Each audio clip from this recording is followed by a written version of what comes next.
જય ભીમ, જય સંવિધાન. આ વિડીયો વાયરલ કરતા મને પણ આમ શરમ અનુભવું છું. ખાલી સમાજને કાલ સવારે મારું કાંઈ પણ પ્રકરણ થાય તો સમાજને એમ ના થવું જોઈએ કે જીતુ ચાવડા આ રીતે શું કામ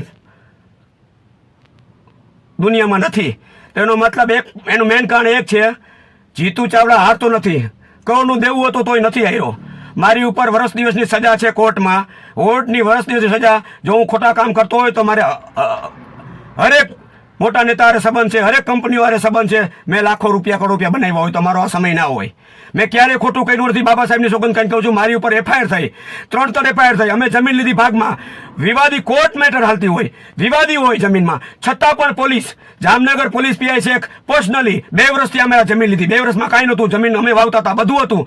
જ્યારથી શેખનો આગમન થયું ત્યાંથી શેખ તન્મય મને હદવનો હેરાન કરે છે. મને 4-4, 5-5 વખત પોલીસ સ્ટેશન બોલાવ્યો છે. એમને લઈ જાય અને મારું મને ઉશ્કેરે. એ સીસીટીવીમાં મારું ચેક, મારું રેકોર્ડ કરે અને એસપીને દઈએ. બીજા નંબરમાં એસપી સીધો ફોન કરે મારી સામે, આ એમએલએ સાહેબ. હવે ક્યાં એમએલએ સાહેબ હોય મને નથી ખબર, બરાબર. પછી બહાર નીકળી જાય, પછી કે તારું જોવાઈ ગયું છે અને ખોટા નામ દઈએ કે એસપી સાહેબે, લેલુ સાહેબે ચોખ્ખું કીધું છે કે તને ફસાવી દેવાનો છે અને એચએમ સાહેબમાંથી ભલામણ છે. આમાં એચએમ સાહેબ શું કરે? એચએમ સાહેબને વિષયની ખબર નથી અને મને આ રીતે ટોર્ચર કરે. એક કેસ કર્યો, અમે હાઈકોર્ટમાં ગયા. હાઈકોર્ટમાં આવી એમ કહે છે કે અમે સમરી પડશું. બીજો કેસ બેહાડી રાખ્યા, એમને બેઠા જમીન લીધા. ત્રીજો કેસ 31 તારીખે મારા પર બહુ મોટું ષડયંત્ર કર્યું, બહુ મોટું. ફરજ રૂકાવટનો મેં 15 દિવસ પહેલાં લેલુ સાહેબને ફરિયાદ કરી છે, લેખિત છે મારી પાસે કે સાહેબ મારા પર ફરજ રૂકાવટની ફરિયાદને મને ધમકી તમારા નામની આપે છે. આવી ફરિયાદ મેં એસપી સાહેબને આપેલી છે 15 દિવસ પહેલાં. એ જ પ્રકારે 31 તારીખે મને ઉપાડી વાળી હતી, 2 ફોરી લાવી. તો એકલા આવ્યો મિસ્ટર શેખ તો જીતુ ચાવડા બતાવત તમને શું છે. એ 2 જણા આવ્યો તો બતાવત. તમે 2 ફોરી લઈને આવ્યા અને મને કાયદેસર મારી પાસે વિડીયો છે. તમે સીસીટીવી વાળીમાં રખાવ્યા ને, તમે સીસીટીવી વાળી રખાવનાર શેખ સાહેબ તમે જ છો. 2 માણસો તમે રખાવનાર છો અને ત્યાં હું ગાળું કાઢું છું. આ કાઢું છું, મારો જીવ ભરે છે, હજી ગાળું કાઢું.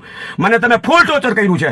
એ રેકોર્ડ તમે બતાવો એસપી સાહેબને. અને ઓલું કરું છું, ક્યારે મેં ગાળું કાઢી? જ્યારે તમે મને ખૂબ ટોર્ચર કર્યું, ખૂબ દુઃખી કર્યો અને રાત આખી લોકઅપમાં રાખ્યો. જ્યાં પેશાબ સંડાસ મૂતર હોય ત્યાં મને આખી રાત લોકઅપ બેસાડ્યો. મને રસ્તામાં મારી પાસે શું કર્યું એ ફોટો પડાયો. હરદેવસિંહ ઝાલા નામનો વ્યક્તિ આગળ બેઠો ડી સ્ટાફનો અને તમે ફોટો પાડો, મારો હાથ લઈને ફોટો પાડ, જીતુ મને ટૂંપો દેશો ફોટો પાડ. બધા નાટક કરી લીધા અને છતાં મેં એસપી સાહેબને કાલ રાત્રે મેસેજ કર્યો કે હવે હું છેલ્લા આત્મહત્યા કરું છું. 2-3 આગેવાનોને ફોન કર્યા પણ હું જિંદગીથી કંટાળી ગયો છું. શું કામ? જીતુ ચાવડા આત્મહત્યા ના કરે, મર્દ માણસ છે. પણ મારું મર્ડર થાય કે આત્મહત્યા થાય એના ઓનલી ફોર શેખ અને લેલુ સાહેબ આપસીને મારી નમ્ર અરજ છે કે વોટ્સઅપ કોલમાં શેખ સાહેબને આવતો, ક્યાં એમએલએ સાહેબ અને ક્યાં નેતાઓના ફોન આવતા હતા. કારણ કે મારે એક બેટેલ પ્રકરણ છે. પ્રકરણ એટલે બીજું કંઈ નહીં, મારી પાસે એવા એવિડન્સ કોક હોય કે જેથી કરીને કોઈની તકલીફ પડતી હોય તો એ મને ફસાવા માંગતા હોય. આ વિડીયો હું તમને કહું છું, મારી સમાજને એટલું કહું છું કે જીતુ ચાવડાને કોઈ આવેદનપત્રની જરૂર નથી. મારી દીકરીને એટલું કહું છું, મારો બદલો મારી દીકરી, મારી પ્રજા, મારા ભાઈઓની. મારા ભાઈઓ ભાજપના નેતા હોય, મારા ભાઈઓ મનુવાદી હોય એટલે હું મારા ભાઈઓ નથી કહેતો. મને સમાજથી એમ કે ઓડી નથી ઉતારવા, છતાં આજે હું 3 દિવસથી બારોબાર રખડી મારા ઘરનાઓને જ્યાં ત્યાં મૂકી અને ગાંડો થઈ ગયો છું અત્યારે. આજ મારા છેલ્લા શબ્દો છે, હું જીવું તોય ભલે, મરું તોય ભલે, હું મૂકીશ નહીં. લેલુ સાહેબ, આપ શ્રીએ એક તરફી જે વલણ અપનાવ્યું છે, હું કોઈ પર આક્ષેપ નથી કરતો, પણ વોટ્સઅપ કોલમાં જેના ફોન આવી છે લેલુ સાહેબ પીઆઈ શેખમાં, એ તમે ખરેખર તમે નથી કાંઈ નોંધ લીધી. અને મારી સમાજને મેસેજ એટલા દઉં છું કે હું એને ખદલો નથી, મરદ માણસ છું. બાબા સાહેબના મેં ખોટું નથી કર્યું. બાબા સાહેબના સમ, મારા બાબાના સમ. મારા બાબાને કહું છું તું ઉધમસી થાજે, મારી દીકરીને કહું છું શિક્ષણ મૂકી દેજો, ફૂલન દેવી જાજો. તમારા બાપના હત્યારાનું કે તમારા બાપ જેની હિસાબે જીવ કાઢે એનો બદલવાનો અધિકાર તમને જ છે, સમાજને નથી. સમાજને મારી એટલી વિનંતી છે કે જેથી જીતુ ચાવડા ઉનાકાંડમાં માર્કેટમાં હતો અને શું કામ નહોતો, એ મારી આર્થિક સ્થિતિ ખરાબ.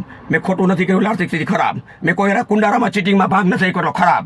બીજા નંબરમાં કે મારા મયતમાં, મારા મહિનામાં 13 ધારાસભ્ય કે 2 સાંસદમાંથી કોઈ આવું ના જોઈએ.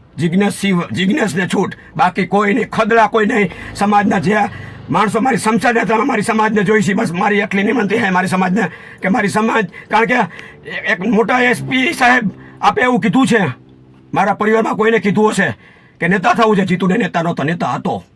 મૂકી દીધું પરિવાર, પોલીસ પરિવાર. મારા ઘરમાં 3-4 પોલીસ, મને તારીખોથી પ્રેશર, મારો પરિવાર દબાવે. ભાજપના મારા પરિવારમાં આગેવાનો અને જીતુ ચાવડા 24 કલાક લોકઅપમાં રહી, હું એને ભલામણ નથી કરી મારા ભાઈને ખબર ના પડવા દીધી. મને એટલો ટોર્ચર કર્યું. આ તો ઘરે ખબર પડી